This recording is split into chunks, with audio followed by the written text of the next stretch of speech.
Good morning, welcome back. My today's topic is the sense of collective belonging. क्या मतलब होता है collective belonging? Britishers ने राज किया इंडिया के ऊपर, ठीक है, और सबको अपनी अपनी प्रॉब्लम से जूझना था। मतलब इंडस्ट्रियलिस्ट थे तो उनको भाई इंपोर्टेड गुड्स नहीं चाहिए था क्योंकि वो कंपटीशन देता था, तो उन्होंने सीडीएम में पार्टिसिपेट किया। ठीक है, पीजेंट थे तो वो रेवेन्यू नहीं देना चाह रहे थे, उनको प्रॉब्लम थी, इसीलिए उन्होंने ब्रिटिशर्स के खिलाफ पार्टिसिपेट किया सीडीएम के अंदर, है ना। बट एक देश है, हम सब एक दूसरे से जुड़े हुए हैं। अगर आज इंडिया के प्राइड की बात करें तो हमारे अंदर एक जोश आ जाता है, हम हमारे सेना को सैल्यूट करते हैं क्योंकि वो हमें बचा कर रखते हैं। तो ये सारी जो फीलिंग्स थी ना, वो लोगों के अंदर पहले नहीं थी और उसको जगानी पड़ी। भाई ब्रिटिशर्स जो थे ना, उन्होंने इंडियन कल्चर को इतना नीचे और बैकवर्ड शो कर दिया कि यहाँ के लोगों को प्राइड ही फील नहीं करता था, गर्व भी महसूस नहीं होता था कि अरे हमारा तो कल्चर ही बेकार है, हमें तो कुछ भी नहीं आता है, हम तो बिल्कुल बैकवर्ड क्लास है। तो ये चीज होने लग गई और उनके अंदर अपने देश के लिए स्वाभिमान, प्राउड फील करवाना, ये सारी चीजें करने के लिए कुछ बड़े बड़े स्टेप्स लिए गए, है ना। जिस तरीके से आज अपन अपने कल्चर को सबसे ऊपर मानते हैं, ठीक है, हम किसी के भी कल्चर को नीचे नहीं गिराते और ना ही हम खुद हमारे कल्चर को किसी और के कल्चर से कंपेयर करते हैं। तो ये क्या शो करता है कि जो भी कल्चर इंडिया का चला आ रहा है वो एक हाई लेवल का कल्चर है, प्राइड या प्राउड फील करवाता है कि हाँ हम इस देश के वासी हैं। और जब बाहर के लोग आते हैं और वो हमारे कल्चर को फॉलो करने की कोशिश करते हैं, तब जाके भी हमें बहुत अच्छा लगता है कि कहीं ना कहीं हमारा कल्चर अट्रैक्ट करता है। आपने देखा होगा टूरिस्ट आते हैं बाहर से लोग, है ना, और लेडीज जो होती है वो यूजुअली साड़ी और चूड़ियां पहन के घूमती हुई नजर आती है, फॉरेनर्स। कितना अच्छा लगता है कि नहीं, इन्होंने हमारे कल्चर को क्या किया है, यहाँ आकर अपनाया है। वो यहाँ की चीजों को खरीद के वहां लेकर जाते हैं जो कि बहुत ट्रेडिशनल होते हैं, एंटीक होती है चीजें, हम उसकी कदर नहीं करते बट वो करते हैं। तो जब वहां वो लेकर जाते हैं और वहां पर जब वो अपने फ्रेंड्स को दिखाते हैं तो कहीं ना कहीं एक प्राउड वाला सिचुएशन हमारे लिए भी आ जाता है। और आपको अगर बताऊं कि जब आपको ये फीलिंग लानी है कि कलेक्टिव बिलोंगिंगनेस क्या होती है, आप ए मेरे वतन के लोगों सुन लीजिए, रोंगटे खड़े हो जाते हैं। ये क्या शो करता है, आपको आपकी मदर ने देशभक्ति सिखाई नहीं, या अपन कोई सोल्जर्स नहीं है जो दुश्मन के लिए लड़ने जा रहे हैं। हम घर बैठे उस चीज को फील करते हैं क्योंकि हमें हमारे देश पर क्या है, प्राउड है, अभिमान है, प्राइड है ना। हम गर्व के साथ कहते हैं कि हम इंडियन हैं। तो ये चीजें लाने में लोगों के अंदर ये भाव जगाना उस ब्रिटिश कॉलोनी के समय बहुत टफ जॉब था और ये आसान किया कुछ लोगों ने, है ना। और कैसे ये भावना जगाई कि हम फार्मर बाद में, हम इंडस्ट्रियलिस्ट बाद में, हम हिंदू बाद में, हम मुस्लिम बाद में, हम इंडियन हैं, ये भावना कैसे जगाई गई, चलिए देखते हैं। A variety of cultural processes help in building that sense of collective belongings, some of which are listed below. कुछ ऐसी चीजें बनाई गई जिससे जो कलेक्टिव मतलब हम एक हैं वो वाली फीलिंग, वो बिलोंगिंग लाने के लिए कुछ चीजों को बनाया गया। जैसे पहला, Bharat Mata as an identity of the nation, folklore as an identity of nation and flag जो रिप्रेजेंट करेगा as an identity of the nation, मतलब वो रिप्रेजेंट करेगा नेशन को। तो भारत माता की image, the image of Bharat Mata as an identity of the nation क्या है, इसमें चलिए देखते हैं। In the 20th century there emerged various images of India as Bharat Mata. अभी तो मैं बोलती हूँ 21st century है ना। अगर मैं आपको बोलती हूँ कि भारत माता का जो इमेज है वो जरा सोचिए और मुझे बताइए या मुझे कमेंट करिए, तो आपके दिमाग में क्या क्या चीज आएगी। व्हाइट साड़ी में लेडी आएगी, हाथ में भारत का झंडा है, ठीक है, माथे पे मुकुट है, चेहरा बहुत शांत है और माइट भी एक लायन के पीछे हो सकता है, ठीक है। तो ये इमेज आती है दिमाग के अंदर। तो ये इमेज हमारा भारत माता सोचेंगे हम तो ये इमेज ही आएगा। यूं थोड़ी ना भारत माता खुद प्रकट हो गए मैं भारत माता हूं करके, नहीं ना। तो ये इमेज हमने क्योंकि देख रखी है तो हमारे दिमाग में आ जाती है, बट पहले लोगों के दिमाग में ये इमेज नहीं आती थी। तो 20th सेंचुरी के अंदर भारत माता की इमेज बनाई गई और वो लोगों के दिमाग में बिठाई गई। बंकिम चंद्र चट्टोपाध्याय ऑफ बंगाल यानी बंकिम चंद्र चटर्जी, ठीक है, who had written the Vande Mataram in 1870 as a hymn dedicated to motherland, now created the first image of Bharat Mata। Bankim Chandra Chatterjee यानी चट्टोपाध्याय जिन्होंने 1870 के अंदर वंदे मातरम कंपोज किया था और ये गीत अपनी मातृभूमि के लिए उन्होंने लिखा था। उन्होंने फर्स्ट इमेज बनाया किसका? भारत माता का, ठीक है। तो ये एक बहुत बड़ा स्टेप लिया गया। वंदे मातरम कितना फेमस है ये शायद मुझे आपको बताने की जरूरत नहीं है, आप खुद समझते हैं कि वो कितना इंपॉर्टेंट है। Second, the next image of Bharat Mata came from Abanindranath Tagore. I repeat, Abanindranath Tagore, Rabindranath Tagore नहीं, थोड़ा सा डिफरेंस है, ध्यान रखना। अभिंद्रनाथ Tagore in the form of painting portraying Bharat Mata as in calm, composed, divine and spiritual। अब क्या हुआ? सेकेंड इमेज जो बनाई गई भारत माता की वो बनाई गई अभिंद्रनाथ टैगोर के द्वारा और उन्होंने उस पेंटिंग के अंदर भारत माता को बिल्कुल काम शो किया है, शांत, कंपोस्ट, डिवाइन एंड स्पिरिचुअल। काम मतलब शांत, कंपोस्ट आध्यात्मिक और स्पिरिचुअल लेवल पे उनके फेस पे शांति सुकून दिखाया गया है ना। तो his image was influenced by the swadeshi movement. इनके द्वारा बनाई गई ये जो इमेज थी वो स्वदेशी मूवमेंट को शो कर रही थी, है ना, कि हम जैसे गेहूं आ गया, हाथ के अंदर कपड़ा शो कर दिया गया था हाथ में, तो कुछ ऐसे स्वदेशी प्रोडक्ट थे वो भारत माता के हाथ में दिखा दिए गए थे। तो ये चीजें स्वदेशी मूवमेंट के लिए बहुत काम में आई थी और ये भारत माता का जो इमेज रविंद्रनाथ टैगोर के द्वारा बनाया गया था वो भी काफी फेमस हुआ। Thereafter many other images of Bharat माता emerged from various artists। और उसके बाद बहुत सारे आर्टिस्ट ने क्या किया? भारत माता की इमेजेस बनाना चालू कर दिया। This is how India came to be identified as mother figure।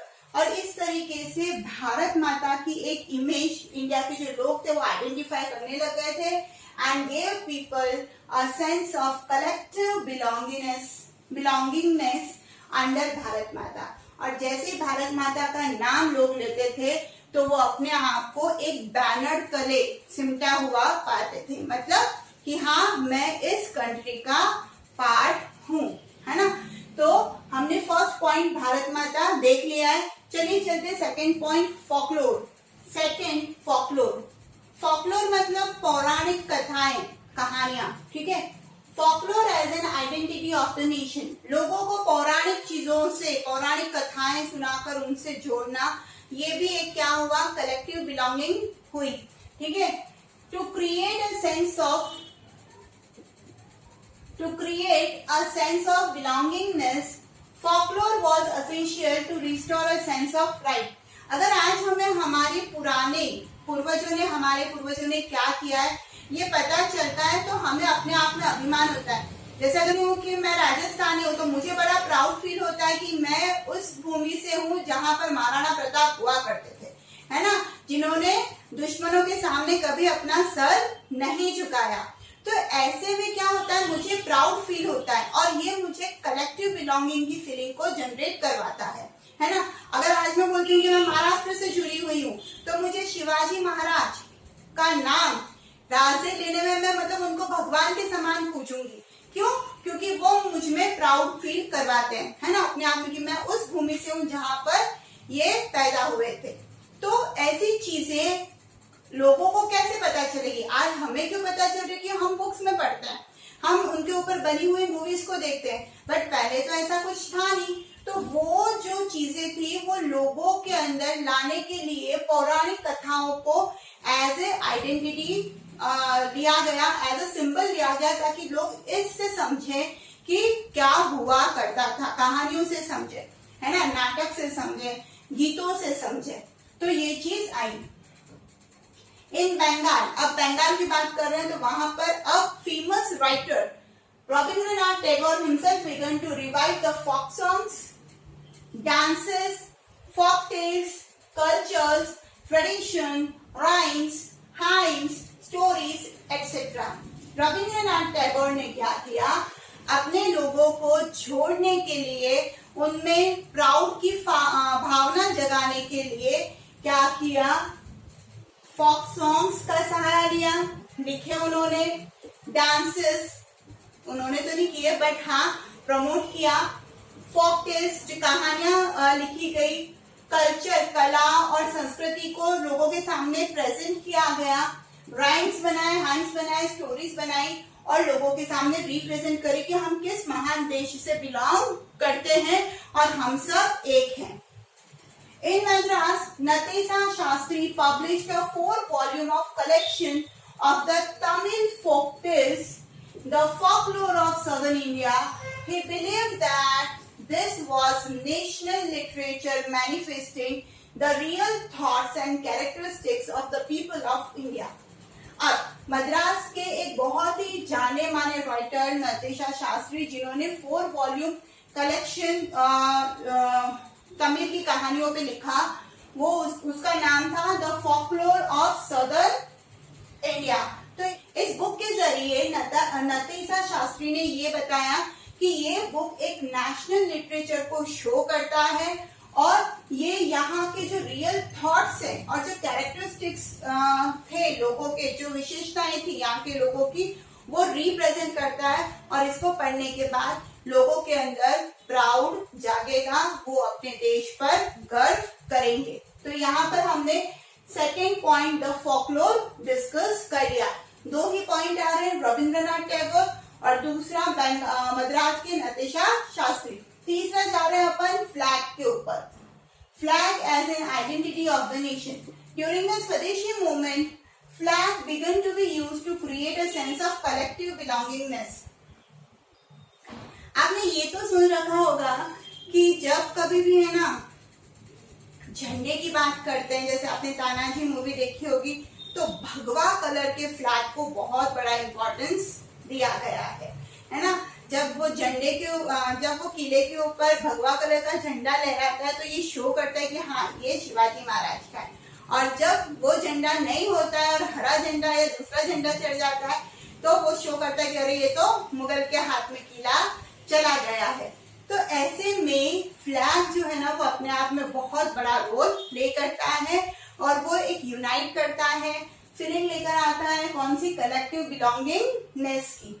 ठीक है, अब इसके अंदर a tricolor flag, red, green and yellow, having 8 lotuses representing 8 provinces of British India.